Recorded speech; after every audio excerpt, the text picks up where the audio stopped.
there's this wave that hit in November of 2022, right? The tsunami hit. I said, I get the people that run for the hills, right? I get the weirdos like us that want to figure out how to ride the wave.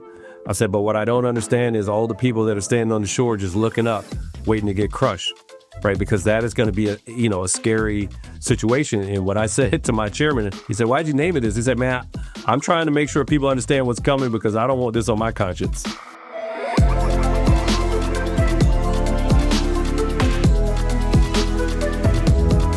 AI isn't the future, it's now. And whether you're in HR, sales, operations, or leadership, the choices you make today will determine whether you thrive or get left behind. Today on AI Voice of Victim, we're joined by Mark Serkin, former CEO of Third Door Media, which was acquired by SEMrush last year. And congrats to the SEMrush team on their recent acquisition by Adobe. And Chris Long, SEO mastermind. I couldn't come up with something better than expert, co-founder of Nective. Welcome, guys, and I would love for you to just give the world a better picture of kind of who you are, how you like to describe yourself. Let's start with Chris. Yeah, so I'm Chris Long, co-founder of Nective, been an SEO for 10 plus years, working on really everything from mid-market businesses all the way up to enterprise brands. Got to work on some pretty exciting brands like Adobe, Freshworks, Amazon throughout my career. And now spend a lot of my time doing research around figuring out like, hey, what's happening with AI search? How can we best, as SEOs, how can we all best position ourselves to be set up for it? And what do brands need to do to succeed as LLMs become more popular, as Google rolls out more LLM-based features directly into the search results? Awesome. Thank you for that, Chris. And Mr. Serkin, what would you like to say about yourself? Nothing good. My third visit to AI Voice of Victim. I'm I don't know, victim or a voice, both, I think, at the same time. 20 plus whatever years, digital marketing. I remember before the internet, I was in a workforce. So this is the transformation of all transformations. We thought the commercial internet was the big one. This might be the bigger one. And I'm trying to figure out how to ride the wave just like everybody else. It is an exciting, scary, invigorating time to be in business. And figuring out all this AI stuff is important, but the fundamentals are still important. I think we're going to get to some of that today as well. I appreciate that. Yeah, it's interesting. I was in the Adobe ecosystem, Chris, for a long time on the Experience Cloud side, right, and delivering a lot of work for top brands. And now I've come back at Walk West, and I kind of have a broader range of clients of all sizes. So I want to get into customer size at some point. But, as far as the topic here, what I really want to talk about is just how fast moving everything is in the AI space. Why traditional, SEO has radically changed. You guys are the experts on that, and I'm trying to understand. I'm the novice when it comes to that piece. I'm the kind of all things marketing and digital transformation, right? But I'm also very concerned about what is happening in the market for marketing leaders, revenue leaders, right? The challenges that they're facing. So I want to get into what I would like to call the lead flow crisis. I know Mark Serkin has heard me talk about this. Talk is a nice way. He's heard me rant about this so many times. Sometimes I text him on the weekend and say that he's my therapist when it comes to some of this stuff. And this is a true statement. And but anyway, just to kind of clarify my position on the lead flow crisis, I talk a lot about the changes in SEO, zero-click searches and how that's ramped up significantly, the rollout of AI overviews, ultimately going to AI mode within Google, the challenges around email, the challenges around CAC going through the roof and paid media costs going up, right? And so I call the podcast AI Voice of Victim for this reason, is that I'm trying to make sure that we give a voice to people that need to figure out how to break through, but also recognize there are some folks that are going to feel like victims, especially coming into the end of 2025 and going into 2026. So, I want to put this out there to both of you, right? And I'll start here with Mr. Serkin, but how do you see the lead flow crisis? And do you see it different than I do? Like, it's fine. Like, I want to have an open, honest debate about this. Yeah, I love the term. I don't love the term because I wish we weren't in crisis, but, never waste, what's the saying? Never let a good crisis go Never to waste a good crisis. Never waste a good crisis. And I think that's the opportunity and the challenge that we're faced with. I have a post coming out hopefully later today You were speaking of texting. We were texting this morning about the Top Line podcast, talking about, the turnover in the CRO space. And really that conversation veered into exactly what we're talking about here, the lead flow crisis, which is to say, you got a bunch of factors that are crashing into one another. Some of them are business related. Some of them are tech, AI related. Some of them are just financial market related in terms of, buyers buying stuff.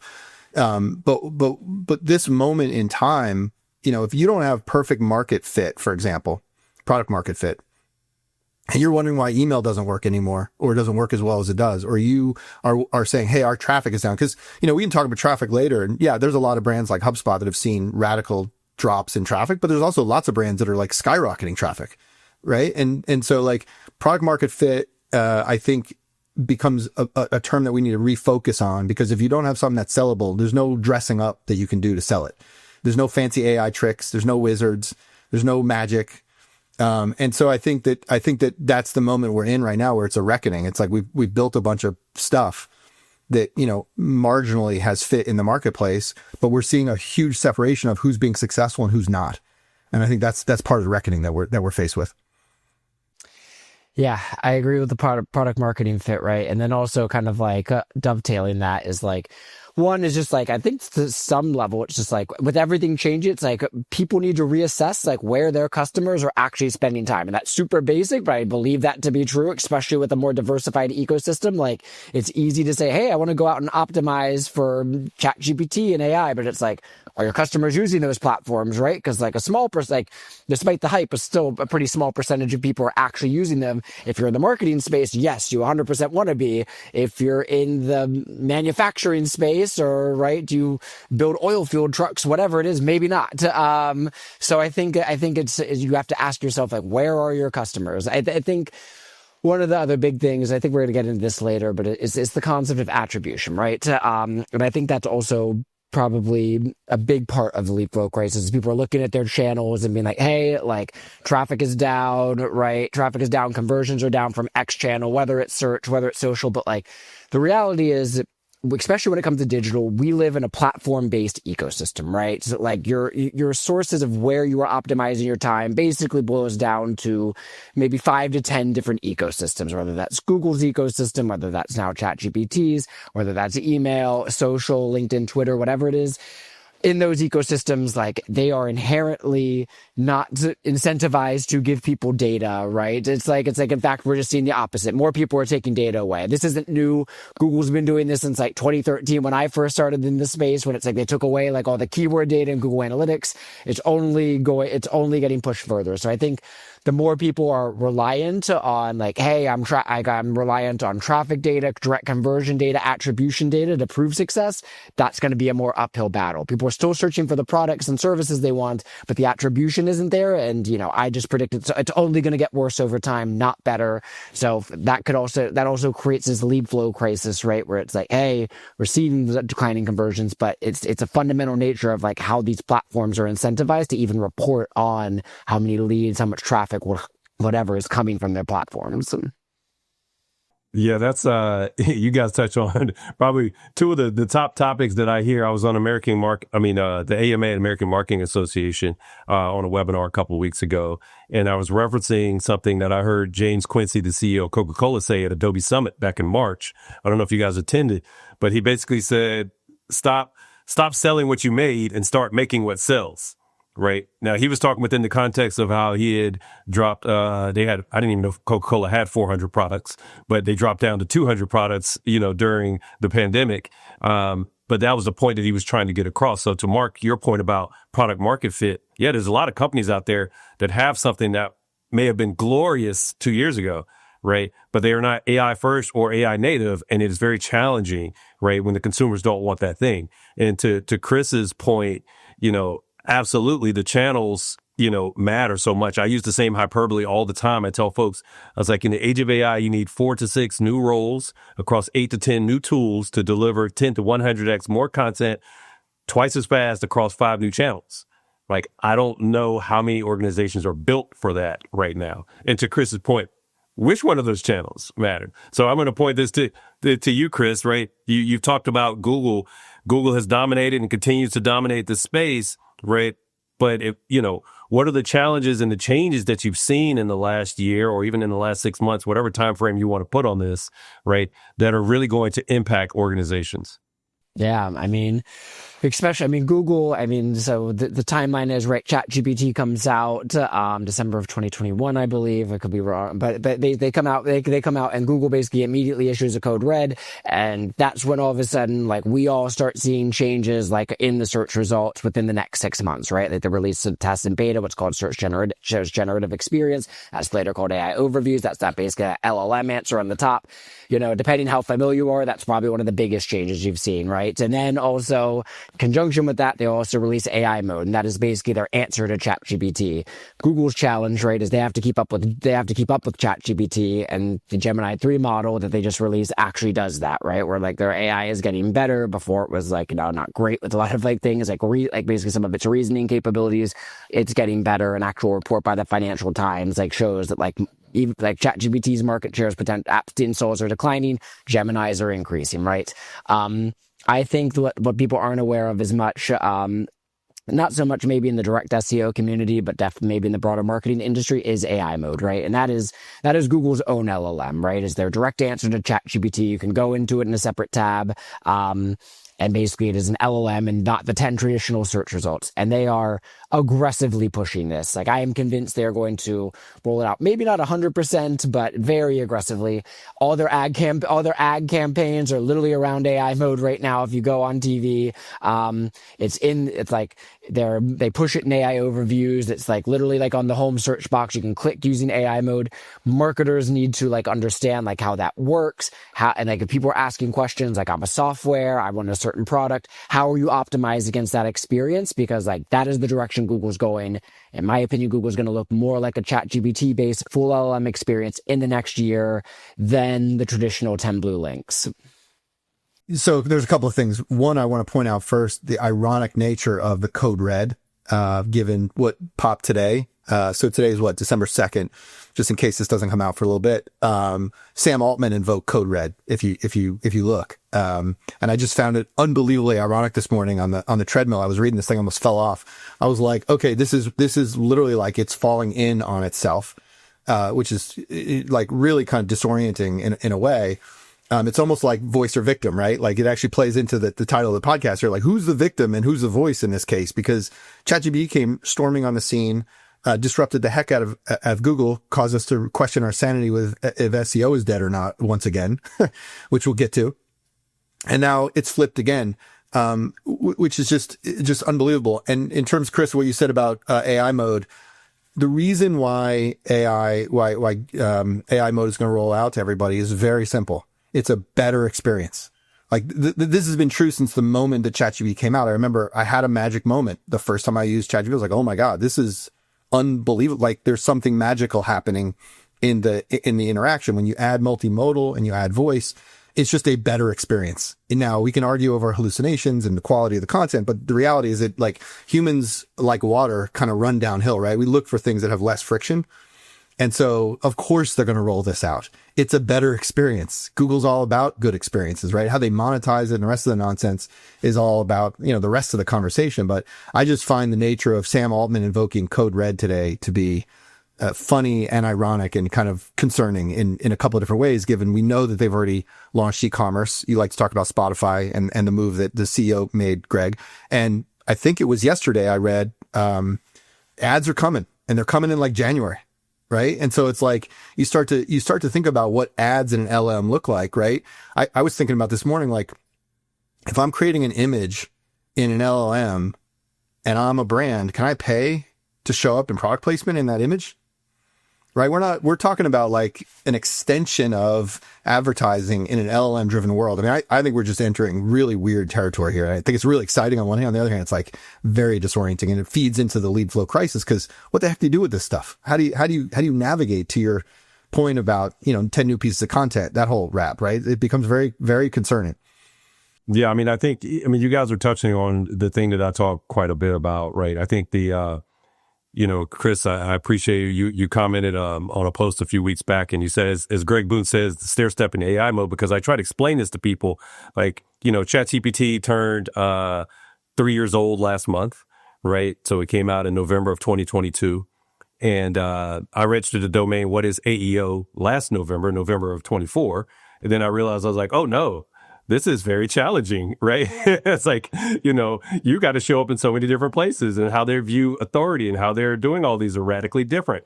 And so what I did is I pivoted, and, I get joked a lot of times in my circle because I have 33 Gen AI certifications. But what I was trying to understand was, how do these machines think and talk and work, right? So that I can better figure out how to get out of the lead flow crisis, right? And so everything you guys said, I think is spot on. Chris, you put a poll out. I want to talk about that, but I'll let you tee it up. Like, what was the poll and what were the results? Because I have thoughts. Yeah, so I have to go back and check. So the poll was that I basically asked people, when do you think Google's rolling out AI mode? I said in the next month, in the next 2 to 3 months, or the next 6+ months. Most people said 6+ months, and I got a lot of comments being like they're not going to fully roll it out at all. They might do some hybrid. That probably is an option. I guess I'm just more convinced that they are aggressive. Like, basically to Mark's point, it's a better experience. It's more personalized. They need to compete for market share with ChatGPT. It almost isn't even an option for them to not roll it out, in my opinion. And Mark, to your point, it's like, I think Google's kind of in this weird part where it's like they have to figure out how to monetize it, but they're basically having to roll it out and then figure out the monetization part later, which is something I don't think they want to do. I think they would have rather figured out how to monetize first, then roll it out. But yes, it's due to the fact it's a better experience, due to the fact it's more personalized. AI mode is coming, and it's like people will need to figure out how they need to optimize against that architecture, because it is very different than the Google search results. And the studies show, like Kevin Indig, who's one of my friends, he's doing a lot of studies. He's basically running user tests and showing people when they are using AI mode are not clicking. Like, there are very few clicks coming out of AI mode, except with the exception of commerce-based queries where Google can literally not fulfill the answer in the AI mode experience. When I was looking at your poll, Chris, and I saw some of the comments, right, and there was this reference, one of the comments was referencing something that someone from Google said. They said it in June, right? And it's like, oh, they're not going to do it. Did you see what they said? I was like, yeah, that was in June, right? I said that was 6 months ago, right? And so if the line is 6 months, of when this is going to roll out, that started already. To you guys' point, they have no choice, right? It's not a matter of whether or not they wanted to roll this out in a different way.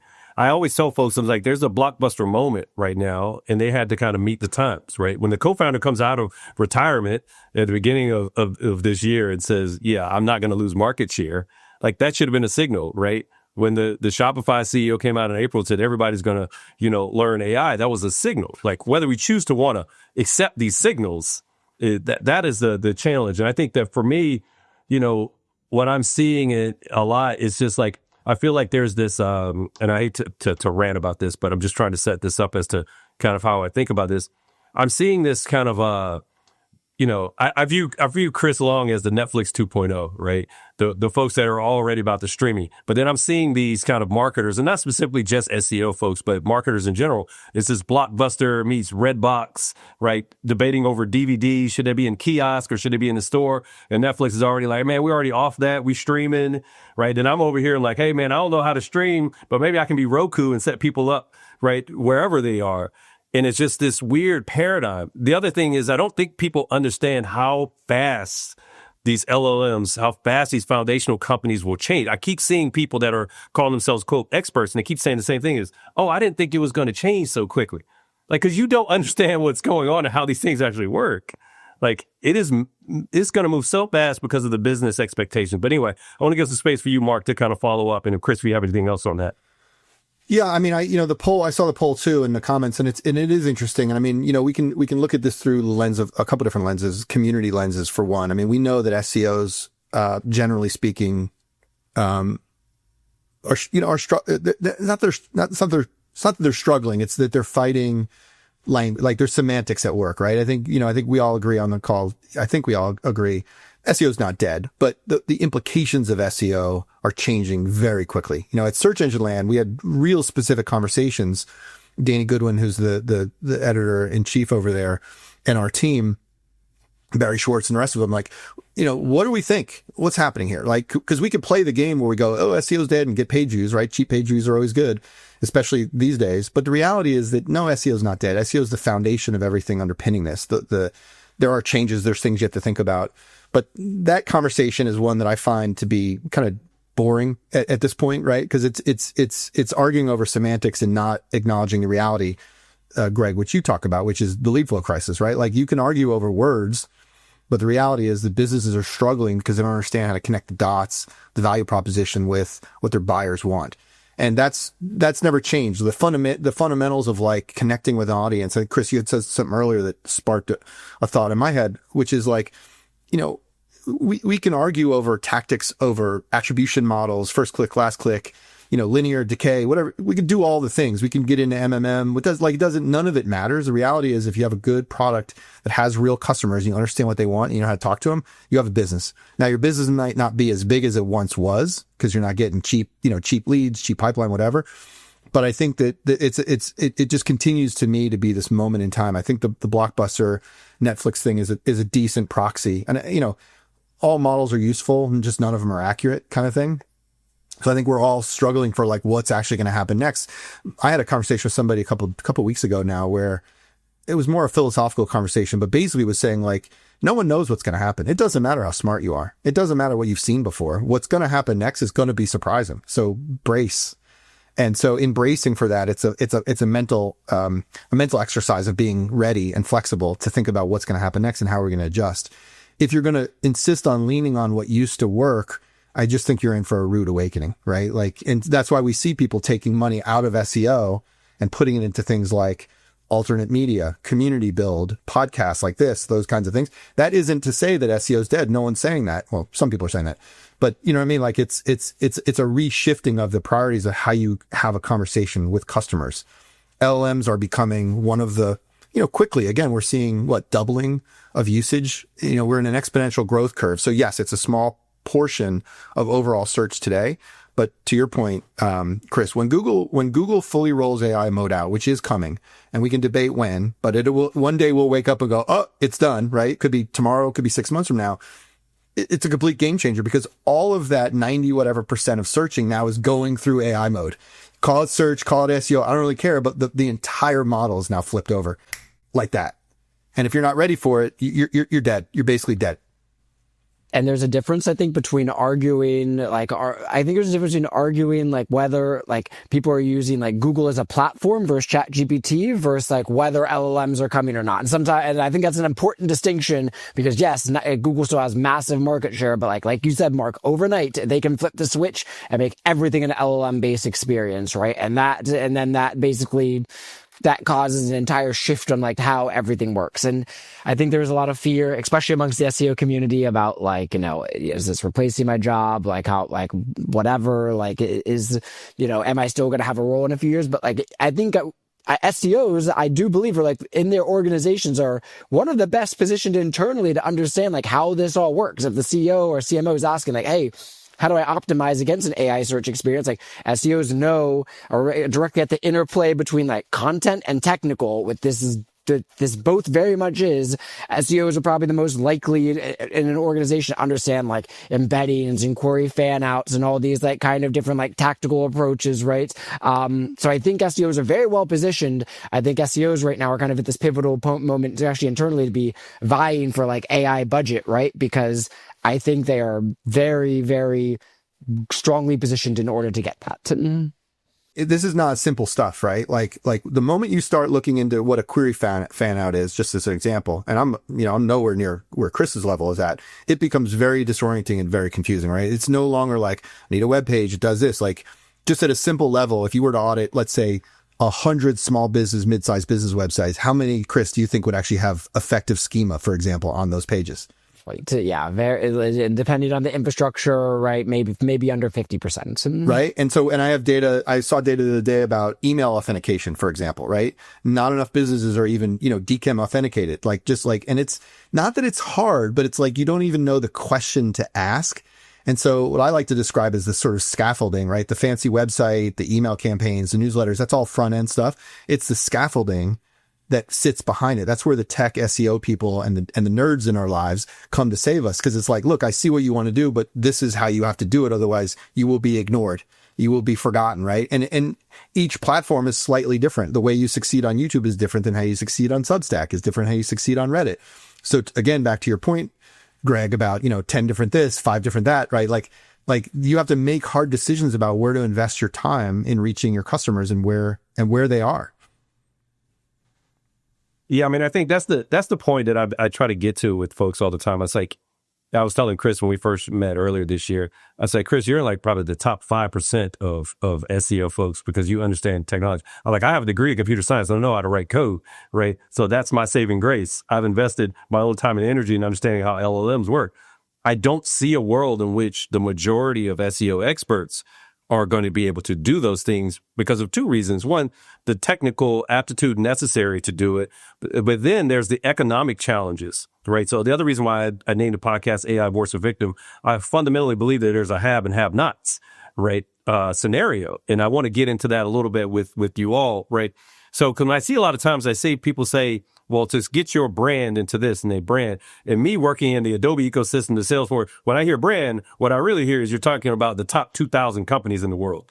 You're not talking about the little guys. And I don't think people are like, that's my opinion. So I'm I'll pose the question. When you guys say how brands show up, I'm assuming you're talking about bigger organizations that have bigger budgets and stronger teams, but not necessarily, honestly. I mean, I know what you're saying and I know why you're saying it and you're right. But I also think that, again, it's a market product fit issue, right? So if I'm a donut shop in Durham, right, and I don't have a brand and I'm a new guy, like there are ways to establish the brand locally. That's the market I play in. That's I can be a big fish in that pond and I can run all sorts of cool late night donut things. There's tons of students, right? So I think you have to be a little bit mindful of what we're talking about. Nike is not, the local flower shop.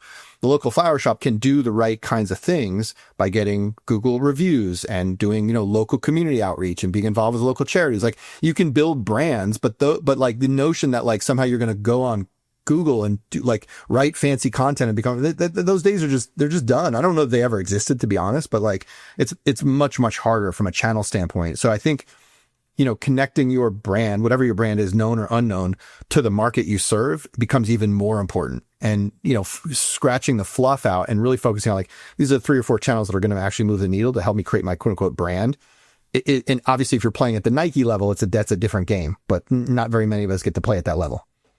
Yes, I could not agree more. I think overall, I believe that yes, largely the LLM impact will probably favor more enterprises just because they have a stronger authority, more content. They already have this enormous ecosystem of owned and earned content that basically already influenced. So that alone is giving them an infrastructure that's going to be hard for other people to surpass. But to Mark's point, I think it just changes the way you position and the way you strategize in terms of digital marketing. It's a good example is I was talking with someone the other day. They are they're manufacturer in the bamboo luxury space, right? And part of their SEO and AI search strategy I was talking to them about was you're trying to have all these different categories in your commerce site for broader categories, right? They were kind of trying to move away from their long-standing position to bamboo. And I was just to let you know, you're playing a game that's going to be much harder for you. You already have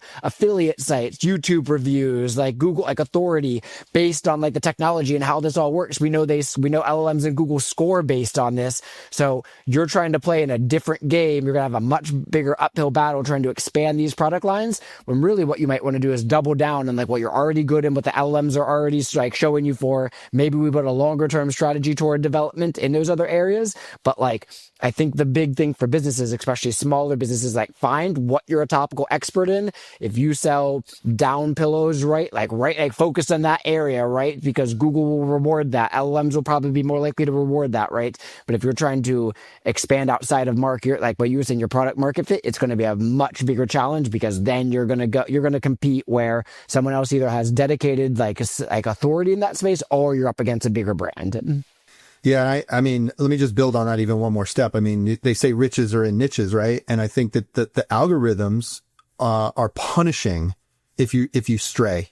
It's just punishing, right? Because like I'm trying to figure out how to build my YouTube channel, and it's going badly, to be honest, because I talk about a wide range of things in marketing. It turns out YouTube doesn't like that.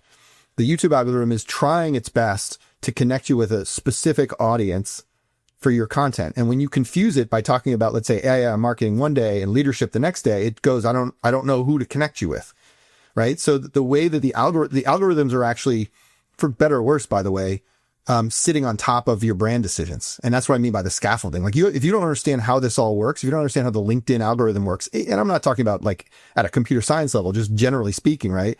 So in this case, the example I have here is with YouTube is like, if you don't understand that YouTube is going to punish you for not being specific about what you talk about every single time you post, you will make a mistake and you will hurt your brand and you will lose visibility and you will lose business, right? Like I think that's that connective tissue right there it builds on everything we just said around focusing your product market fit and then just really going deep in that versus like being all over the place, which I think is just, it was never a good strategy, but it's punishing now. Yeah. What you guys are hitting on, when I was back in May, I was speaking at the AMA in Chicago event, and the CEO, Benny Johnson, asked me, he said, what is the one word you want to tell marketers out there, Greg? And I said, well, first you asked me, a marketer, to say one word. I was like, that challenge accepted. Okay.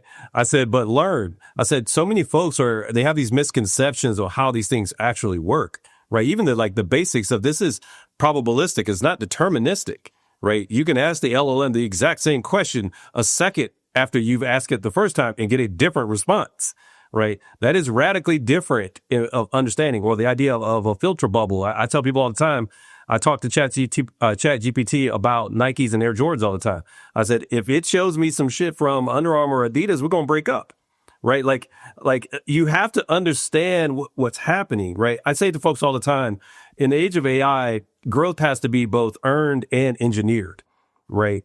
And to your point, and so when I established what Walk West was going to do in 2025, I said, we're going to make sure you're seen, heard, and cited, CITED, by humans and machines alike for maximum results. I was trying to get across to folks what actually has to happen, right? But then I realized, I'm like, all right, no one wants to hear this.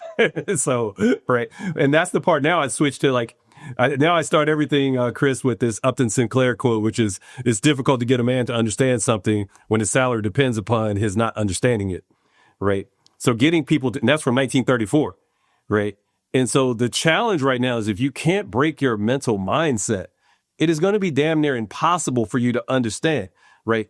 To tell someone like, hey, I know that you try to expand out, nationwide with your business. But if you get tighter and focus on Southeast or North Carolina, you're probably going to be a lot better off than what you're doing. That's hard, just conceptually for folks, right? And so, one of the things that I want to kind of bring this back to is, there's this I keep seeing, Chris, people saying that, hey, Google took 10 years or whatever to figure out their search algorithm and their model and this and that. And I think they got less than 10 months when it comes to AI, and the clock started 6 months ago, right? Like, what do you, if you had to place a bet, right, in your heart of hearts, right? When is the exact date that you think the AI mode rolls out? And then what would someone do with that? Like, come on, let's just get you on the record. Give me a date. I'll give you my date. Yeah, May 2026 would be my hard date, right? The next Google I/O. Is that what Google I/O? Okay, that would be Google I/O. So that would be my best guess, right? And the reason I think, and Greg, we talked about this, and I am 100% in agreement in what we talked about, stair stepping, like. My tinfoil hat theory is they had to roll out AI overviews first because they were like, the general public doesn't might not know how to understand how to use an LLM. Yes, some people are more technically inclined, but right, when we're trying to run an information business, right, across all different, all age ranges, cultures, whatever, right, we have to make sure this is accessible to everybody. So what's the answer to that? Well, we built a mini LLM on top of the standard search results. So if you want the old experience, just scroll down a little further. If you want the LLM experience, stay at the top. But then what that does is it trains people, right? Now, all of a sudden, it's my parents are like, hey, I can type something longer into Google, right? I can ask it a personal question and it will it'll give me a response. So they're showing people and getting a year's worth of data and a year's worth of data for themselves and a year's worth of, stair stepping people into this LLM experience. after what, a year and a half ish, like I think it will be enough time. The pressure, that combined with the mounting pressure of them being afraid of people switching to ChatGPT, I think will be enough for them to switch over to AI mode. So May 26 is my date.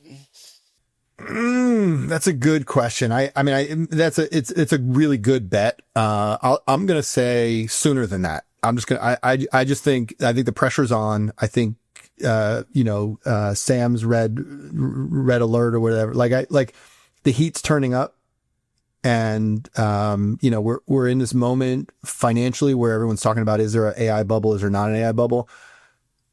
I think the game is afoot. And I think I'm just going to say before that, it could be January 1st. I don't know. I don't think so. But I think stair stepping is the right thing. And I think, look, we also see data. I think Lily Ray Pope has somebody like that will say occasionally, Chris, you would know, this percentage of AI mode is being shown in these, informational or it's just a stair step. At some point, it's going to be 100%. At some point, you're not even going to know it, right? I'm not sure that Google's going to do a press release and go, it's done.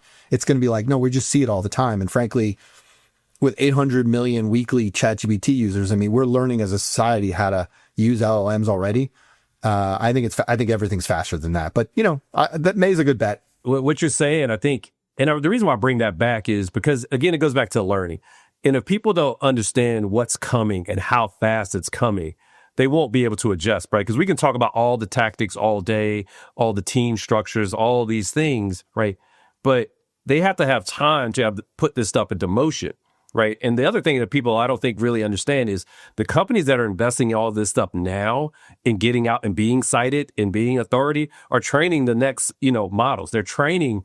And so if you don't do it right now, you're also getting to a point where you're already kind of gated out, right? And so my next question here for you is one that I've been pondering on for the last about 48 hours, which is, a lot of people talk about Reddit, and I remember seeing that, and I was telling people the same thing for the last year about Reddit and Quora, and where ChatGPT was pulling from. But then I was like, well, Perplexity got sued by Reddit, and Anthropic got sued by Reddit earlier this year, right? But what happens when you have 800 million weekly active users? You're building Sora 2 to be a social media platform. I got to imagine at some point very soon, they don't really need Reddit as much. Am I looking at it wrong? Why would I need that? Grok has X, right? Why would you need that? Yeah, I think the reason you need it, is because it's the stomach for more data is unending.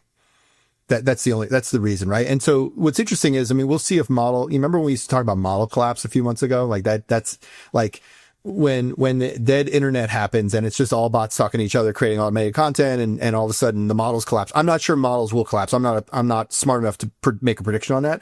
But the reality is, I think the reason why you still need Reddit, Quora, and those sites are variably good and bad, right? There's good and bad stuff on there. It's just content. It's raw feedstock to feed the thing. And I think that's why a platform like Sora is so interesting. We can debate AI video slop or not, but when I go on Sora, I see incredibly creative thinking coming together with technology that's creating more content that has insights that I think the answer is you need it because you need more feedstock. But other than that, I'm not, from a SEO or a surfacing content standpoint, I'm not so sure the quality. But don't you think, as Sam has already said, the thing we talk about the business context again, he has to raise $1 trillion. That's right. So if he's not getting more people to stay on his platform to monetize it, that does not help you get to $1 trillion. Look, the reality is he has a better user experience than Reddit does. They just expanded to team models, so you and I can all be within the same thread. That's right.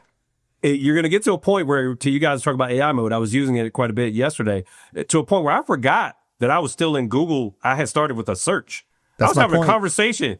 And then I looked and I was like, let me check on these sources. And there was 50 sources on the right, and it was consolidating all this information. I was never going to go through each and every one of those. It's a better user experience. It's a better experience. But Chris, what is your take on kind of the reason why I pose this question is, what happens if we push everybody to say, leverage Reddit, all these other things, and then there was a rented channels that they don't own, and then either they decide that I don't want to be, you leveraging me, or two, I don't need you anymore. Now what happens?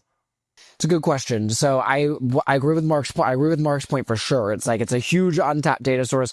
My second reason for thinking that Reddit is pretty strong in terms of both its existence in Google, what traditional Google search as it stands today, and LLMs is like, right now, one of the biggest problems with an LLM from an experience standpoint is like, it's like, okay, a machine wrote this, right? Something, right, it's basically predicting what word's most likely to come next, right? It's never used this product. It's never demoed this free trial, whatever. Reddit is an ultimate data source of everyone, like, assuming like a big presumption, but real world customer experience that people who have. So integrating, that is something that an LLM cannot natively integrate into its experience, but if they pull from Reddit data, right? If they're using whatever Google Bing search or whatever Google's probably has a more direct integration with Reddit, they can infuse a real human first experience into an LLM. It's almost a shortcut for like, how do we get the LLM to have human experience? Well, you like have it train it or use it on top of Reddit data. So I think for that alone, the fact that people still value like content written directly from people and not like just amalgamated in this huge black box, right, of embeddings and all that. Like, I think Reddit and forums, that's why they still are somewhat irreplaceable in my view. Greg, does the question come from how you're advising brands to engage on Reddit and those platforms to create brand? Is that some of where you're coming from in asking that question? It's twofold, right? I take from the lens of a lot of, again, I understand the technology at a much deeper level than most, but I also understand the business context as to why people have to change, right? And the speed at which, that's why I agreed with you on the Google going to AI mode. Like, they don't have a choice, right? And that's the part that people were debating 9 months ago, that Google would never get away from the blue links because it would destroy their ad model. I said, what choice did they had? It was Blockbuster meets Netflix. They were never going to pack up, right? I said, what choice did the Shopify CEO have but to get in bed with ChatGPT when the entire customer journey could potentially be owned inside of the LLM, right? I say people miss the business context in that lens. So that's part of it. The other part of it is, like I always say, Nike gonna be all right. Right? They have the budget. They have the technical expertise. They can try these things out. But what happens, there's twofold when I talk about the Reddit, well, threefold in the Reddit comment. One, at some point, I do fundamentally believe that the large language models need to own more of the conversation. There's no richer data than how I'm talking back and forth with my LLM. That is and once you start to bring in a team concept of that, that's going to be even richer than, to my opinion, richer than even the Reddit, conversations, right? The other part of it is, what about the LLMs like Perplexity and Claude? They're being sued by Reddit. What do they do? Right? Okay, that's a different topic, right? Now, the other part of though is, right, what happens though for the smaller organizations, right? I guess the fourth thing is Reddit wants you to be authentic, and people are already trying to game the system. How long before, because people keep saying, oh, just do this and put this on Reddit. I'm like, you get in there, you're going to end up getting blacklisted. Like, you get a bad brand in how you're trying to stack and spam Reddit, it's over, right? That community was going to crush you, right? And so that's me. I'm like, hey, man, that's some challenging advice. And then how you go about doing it. So that's kind of the different lenses I'm looking at. And there was a fascinating article. I'm hoping I'm pronouncing it, by Lars Lofgren. He actually found this one Reddit where one of the moderators was actually owned a business, and basically anytime a thread came out about their competitors, he would bash it openly. But because he was a moderator, he had the power, and that competitor business saw something like a 30 to 50% business decline due to the activity from Reddit, because they were ranked, because they were bad things were being said about them on Google. Like, they were probably trained, the LMs probably trained on top of them, saying they were a bad product. So at least in that instance, in the modern day context, Reddit has a ton of power to basically control the future of a brand. And I think it also challenges the notion of hey, how authentic is this? There's plenty of threads where people actually dive deep into the actual Reddit results and be yeah, these are all not impartial posts that Google is actually surfacing. That story is a major cautionary tale, and it's scary because these, you're building property on rented land, and you're expecting it to yield and to provide ROI. But a platform like Reddit is tricky to use, let alone as an individual with opinions, let alone a brand. And so that story, that's it's a code development training website or something, right? That got destroyed. So yes, like it's unprecedented, right? And this is part of the challenge is that, I said earlier, like be prepared to be surprised and live in a moment where it's like, we don't know what's going to happen next. So like put your head on a swivel and get ready to go, because anybody who's out there telling you, I know what's going to happen next they can't, it's not possible. It's not. I took a leadership in the Age of AI course at MIT at the beginning of the year. And Dr. Westerman said, he was talking about Moore's Law, and he was talking about the speed and exponential curve. He said, if anybody asks you what's your 5-year plan, tell them the moment they ask you, it was already 10 years off. That's right. Right. He said, that's the part that people don't fully grasp and understand. And I keep trying to get this across. The speed of this is radically different. And so your assumptions, and my final question, and we'll wrap up here, is that there was a comment from Kieran Flanagan, SVP of marketing at HubSpot. They've been deep into AI. I've been following them quite a bit over the last year. And he posted something a few weeks back, and he said, all marketers in the age of AI need to be able to write code. And he was talking a combination of vibe coding and understanding. And a lot of people were like, I don't know, right? But when I think about Chris and I think about myself and others, I'm like, if you don't understand it at some level, at least this is my position. So I pose the question to you guys. How much more technically savvy do you think marketers will have to be in 2026? And a lot more, I think, right? Because it's getting exponentially harder, right? And like, I don't need to go into the full details, but like even just the concept of query fan outs. These AI models don't search one. It's like instead of one query getting searched, it's 10 queries getting searched, right? But like the cool thing is, and this is where AI becomes a voice, in my opinion, is like you can use you can access it via the API. I'm not a developer. My co-founder actually is, but he, like all day, like a couple of weeks ago, he was like, here's how you set up Claude Code. Claude Code will create it, and here you can go ahead and use Claude Code to create a Python script to query the API. Then you can get 60 different thousand fan out queries. So like, yes, I think marketers need to be more technical because the way the systems work is much more complex. There is data available that's going to empower you to do your job better. Like you could in theory get all the API, you could in theory get like thousands of fan out queries for your site. But you need an API to do that. But AI becomes a voice, and like it requires a little people who don't know how to code like me to actually be able to create technical solutions, whether you're doing something simple like just asking ChatGPT to create you a Python script, or you can configure Claude Code to configure it and then rework it and then test it all completely autonomously, right? So like in that, I think, yes, it's a higher technical understanding, but the barrier to have technical capabilities has never been lower than it's been before. Yeah, full agree. And I think, even pulling it out of the, API world, something like, how do you configure your email authentication properly? Right? Well, you need to log in your DNS. You need to create records. This is how you do it. This is what this is what I did literally last night. I have a new Google workspace. I'm like, shoot, I got to get my DKIM set up. I'm not, I know what DKIM is. I'm ahead of most people, but like, how do you set it up? What's the exact way to configure it? And now how do you test it? Like you're absolutely right, Chris. The barrier to technical has never been lower. But the requirement now is on the marketing people to sort of like set the situation up correctly in the first place, and not say, well, I'll have my IT guy. That doesn't work. Like, I'll have my IT guy is not a saying we're going to hear very much in the future. And what happens to the IT guys is another conversation for another time. But I think the technical capabilities that are at our disposal for those willing to learn is unlimited. I appreciate you guys so much for that.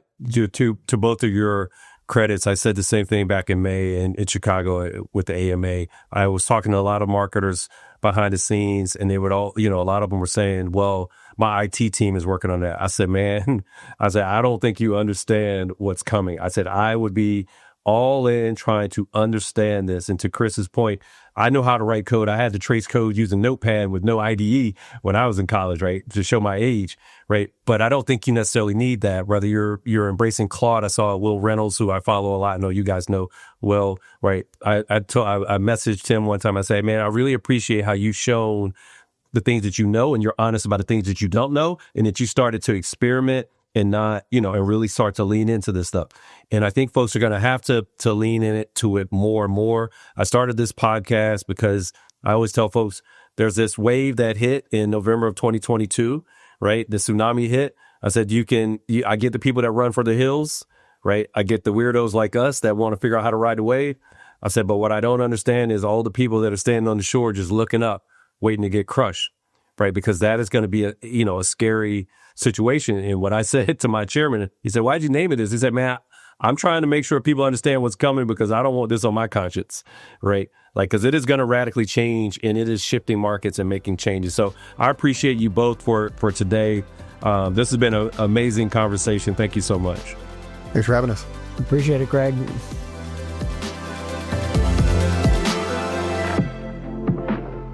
Thanks for joining us on AI, Voice or Victim. If you want to stay competitive in the AI age, start now. Take one insight from today's episode and put it into practice in the next 24 hours. Make sure to follow us, share your thoughts, and subscribe for more actionable AI insights. See you next time.